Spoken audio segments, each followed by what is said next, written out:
Welcome to the Sarah Scoop Show. It's time to get the scoop with Sarah. My name is Neil DeMonte. I actually do a couple of jobs in the Hollywood field. I work as the head of development with Robots of Awesome, which is a Sony company, and we acquire movie properties to develop and make into feature films and also TV series. And I also work as a storyboard artist, and I've been doing that for about 20-something years. I've worked on the movies from Star Wars, Jurassic World, Batman versus Superman, and the latest, of course, is Palm Springs, which is currently airing right now. And I also work as a drummer too. I tour as a musician, doing subbing for a lot of rock bands too.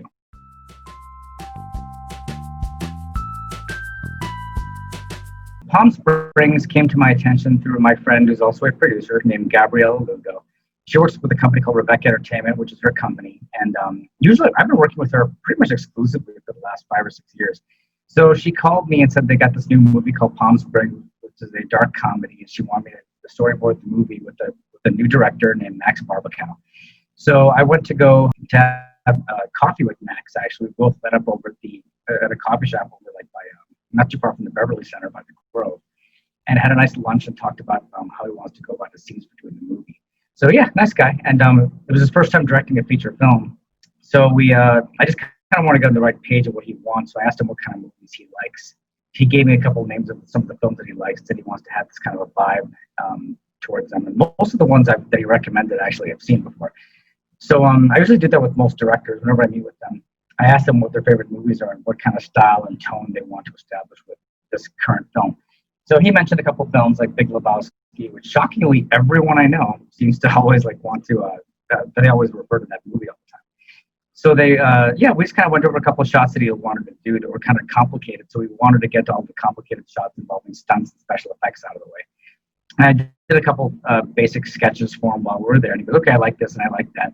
So what we did was, while I had coffee and lunch with him, we kind of loosely sketched out a couple of scenes. And then I said, okay, cool. So I have an idea what you're going for. So let me go back home and watch some of the movies that you recommended that I watched to get the visual style of what you want to go for.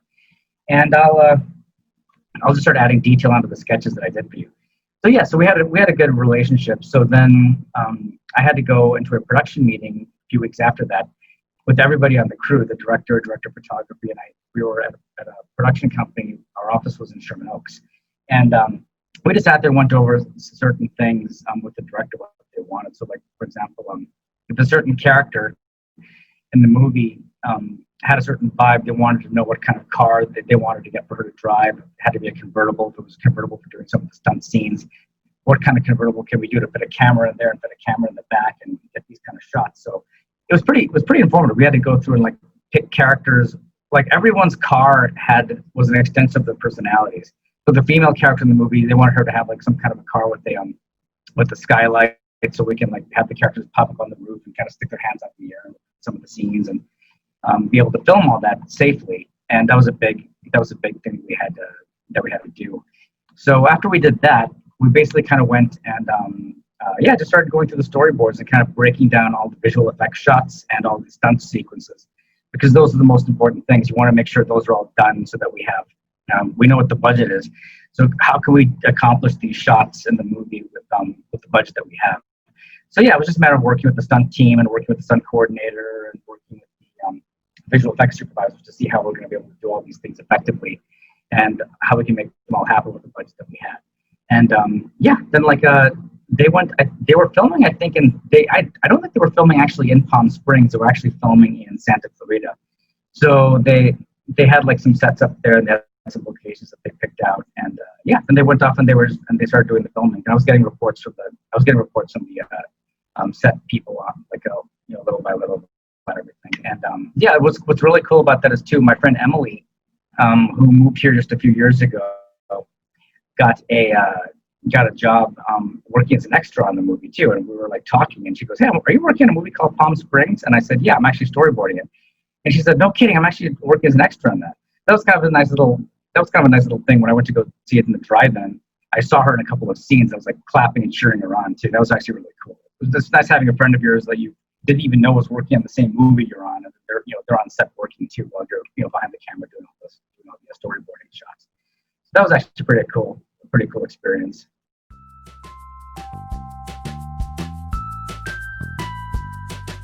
if it gets, it's a good reference. I mean, like I just started working as a director 2 years ago, and the storyboarding jobs that I've been doing for the last 20 years actually helped me become a decent director, because you have to kind of plan. It's nice to kind of be able to have a little, almost like a little comic book that shows you what all the shots look like. So if you're having trouble communicating with someone, you can always show them illustrations and say, here's what I want the shot to look like. And then people the cast and crew say, oh, okay, I know what you want now. So you can explain something, and sometimes, people like me who are not the best at explaining things, but if you can draw it out and show them visually what you want to do and what you want to accomplish, you can get everyone on the same page by showing them comic book kind of sketches that you do, but they show the action that happens. So it's actually a really valuable tool for creating film.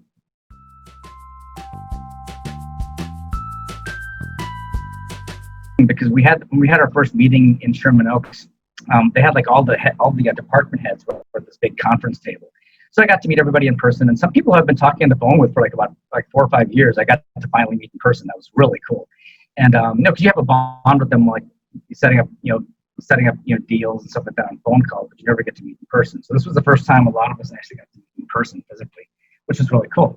And so yeah, but it's kind of like when you meet in person too. Everybody can it's at a conference table, and you all get to know each other personally, but also kind of working out any kind of problems that could possibly pop up later on.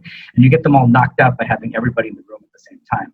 So even though it was a friendly situation where you get to meet people for the first time and talk with them and get to know them, it's also kind of it's a good bonding experience too, because you all know you're going to be working on this project for the next couple of months, and you're establishing almost like a family relationship with everybody right off the bat. So that was probably the most fun experience for me working on the movie.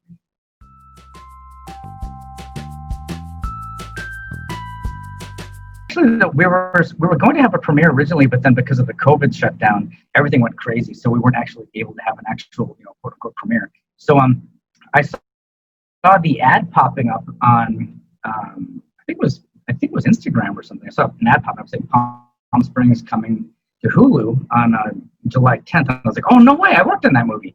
So it was cool to see the poster and everything too. And I thought it was going to be premiering on Hulu exclusively. And then, because all the theaters are on lockdown right now. And my friend Adam Cray, who I'm good friends with, who edits a lot of my stuff actually, called me and said, hey, there's a drive-in called the Mission Tiki drive-in, and they're actually showing Palm Springs up on the big screen. And I was like, you're kidding me. Oh my God, we have to go. So that was the first time I saw it with a full audience. So yeah, it was packed. We got there, and like the whole section, that drive-in basically has 4 different sections. We were in drive-in number 1. And they usually do like a double feature per movie. So they showed Palm Springs and another film after that. So Palm Springs was the first movie. And it was cool to see so many people. I mean, the whole area we were in was totally packed, like all the way to the back. And I kept the windows rolled down, of course, observing the social distance situation. I kept the windows rolled down. That was the first time seeing the movie in public all the way through. And it was amazing. Everybody was clapping and laughing really hard at the right points in the film. So that means we all did our jobs correctly. So yeah, there was a couple of things I noticed too. Like there was little changes that, like whenever you get to see it, so I'm going to try to say it without ruining it for you or for any possible viewers. Just a couple little things were changed. Like they were supposed to use a certain animal in little pieces of the movie that create a certain part of the story arc, but they changed the animal, used another animal instead. And there was also another scene too that I noticed where they were supposed to film. They were supposed to film a certain scene in a certain location, but then it looks like because of timing or something, I'm guessing they changed the location. It had everything taking place in one area at that point. So I mean, but they filmed the whole script. But just those two little things are the things that I noticed about the movie. But yeah, it was really funny. I loved it. I was laughing all the way through. Did a really good job. I think they only had like 18 or 20 days to shoot that whole thing, if I'm not mistaken. So it was a pretty tight schedule. So everybody had to kind of, you had to have everything planned and like ready to go like one after the other. So the DPQ who worked at it was fantastic. She was like awesome. She kind of got us all in line. So we have to, let's plan this out, get everything knocked out in order so we can make these camera shots happen. And yeah, so everything went by without a hitch. Everything went really pretty smooth.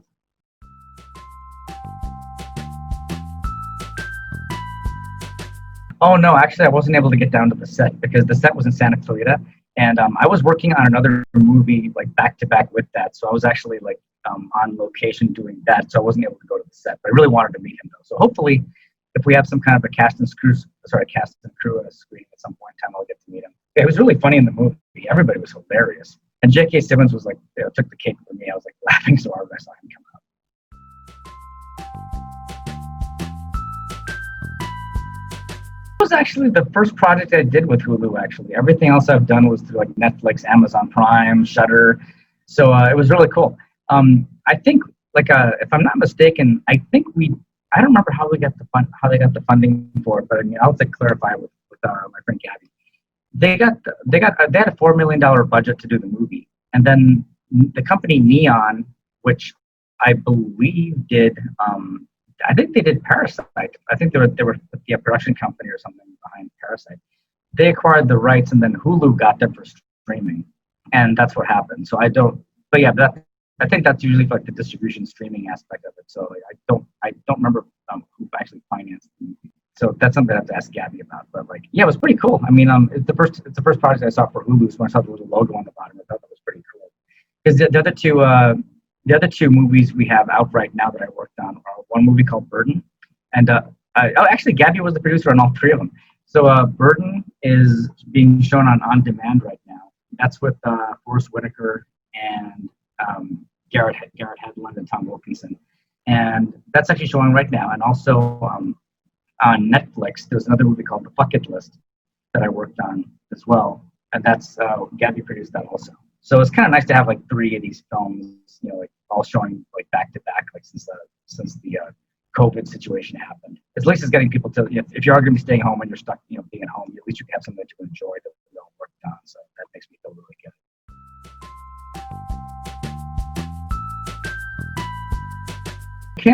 I came out here to go to school originally to be a comic book artist, and I really wanted to work for Marvel and DC, and quickly realized that you don't make the kind of money you'd like to make as an artist working as a comic book artist. So it's kind of like one of those things. If you have a complete love and passion for being a comic book artist, hey, by all means, go for it. For me personally, I just the money just wasn't in it for me. Like I just lost my flavor for it. But it was a good learning experience. I really wanted to do that for a living originally, which is why I came out to California. But I was working with a friend of mine named Dean Jones, who's a special effects makeup artist, who was on Star Trek Deep Space Nine, and he taught cinema classes and cinema makeup classes at the Cinema Makeup School in Hollywood. So I met him through a friend of mine. He liked my artwork, and he kind of let me do some monster designing and stuff like that for some TV shows he was working on, and also for class demonstrations. So I would draw these creature designs, like vampires, werewolves, like Frankenstein type things, and the students would actually make busts for them. They'd actually have to make makeup busts for them for their class projects. That was kind of pretty cool, seeing something that you draw actually being made by makeup students who will eventually go into the film industry. So so Dean and I were talking for a while, and he told me there's a thing called storyboarding. And I was like, what's that? And he said it's kind of like doing a comic book, but you basically just it doesn't take as long. The quick sketches, you got to put camera direction inside of it. Yeah, so I figured, okay, well, I can make pretty good money doing that, and it's it's not as strenuous as doing comic book work. So let me try that out. So I got a book called Shot by Shot, and I also studied Alfred Hitchcock's storyboards for North by Northwest, and I just looked at it within 5 minutes. I knew how to do it. So if you watch enough movies, you can get the book called Shot by Shot and thumb through the storyboarding section, and you totally can see how to storyboard a film by just those couple of pages that were in the book. So the first movie I storyboarded was called Vampires Anonymous, and I actually wound up getting a part in that movie and got my SAG card from that, which was double whammy. That was pretty cool. And from that point on, I just kept getting referred to people little by little about doing work and doing different storyboarding gigs. And the first big movie I worked on was Day of the Dead? No, I'm sorry. It was The Mummy, the first Mummy film with Brendan Fraser. Then I did that. Then I worked on episode 1 of Star Wars, and then I got Day of the Dead after that. And then from Day of the Dead, pretty much from that point on, I've been doing it pretty steadily. People just kept referring me throughout the company at Millennium Films, which is the company that hired me for that. Kept calling me back to come work on their films, every couple of months. And I've been doing it up ever since. The last one I just did was Hitman's Bodyguard 2 with Ryan Reynolds and Samuel Jackson, and that's coming out sometime. It was supposed to come out this year, but I guess it's going to be coming out next year now. COVID stuff's going on. So yeah, it's just it was a referral, honestly. I never had an agent for doing that. I never had a manager. I just kept getting steady referrals because I work hard, and I also I never miss a deadline. So because of that, and I'm fast too. So it's if you have those three things going for you, usually people just keep referring you. I've been lucky that, knock on wood, luckily I've been able to keep getting steady work because of it. Yeah, most of the people the last couple of years, Scott Spear, who's a director friend of mine, he's actually a good friend of mine too. Scott and Gabby are the ones who've been keeping me very busy. And I also do a lot of, there's a company called DJI. I don't know if you've heard of them. They're a drone company. Like pretty much all the drones you see, like that are used for movies, it's what comes up with their company. So I do a lot of stuff with their company too, like doing all the latest camera stuff and everything too. So wherever they have a drone camera that's going to hit the market, or a new, like a new thing like the new Osmo controller and stuff like that, I'll storyboard those things with the directors, and then we'll film everything. I've got to sign all these confidentiality agreements and everything too. And then they go film it. Then a couple months later, the products come out. They advertise them online, and then people go buy them. So they're doing everything like big drones, little drones, air rescue drones, all kinds of stuff. So it's kind of nice that these three people usually kind of keep in their loops and keep me working pretty steadily.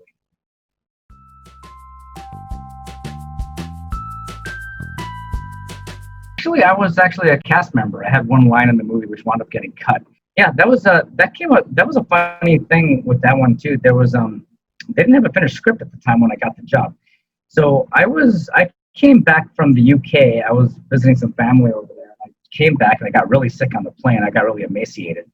And I was staying with my family in the Bay Area. And the next day I got a call from someone saying that there's a company called Tigertainment Talent that wants to interview you about working with them. Can you come to LA? And I had 104 fever or something like that. And I got really thin, and I was like, oh my God, no, I have to go back and go to this thing. So I went down there to go for the audition, and the girl at the front desk, whose name was Jan, told me, hey, you have a beard and you're really thin. And because I was sick and I had a beard, I just couldn't shave. And she said they're actually casting for Pirates of the Caribbean 2 right now. So here's the information if you want to go down there and give them a call and go check it out. I said, okay, cool. I didn't really think too much of it. So I thought it was for doing extra work. So I went down there, and so I was sitting there with a bunch of guys, and the director actually, Gore Verbinski, walked in and said, hey guys, I'm going to be interviewing you all in groups. I'm like, oh gosh, the director's here? I guess this is not for extra work then. So we went in the room, and then he just told us to improvise a scene. They had some cameras running on us. They had 2 casting directors on the bench. And we had to improvise the scene, and we all had to work together. So the scene was basically where he was going to pretend to be the captain, and we all had to steal the captain's rum and kind of hide it between all of us, and kind of just to say some funny one-liners.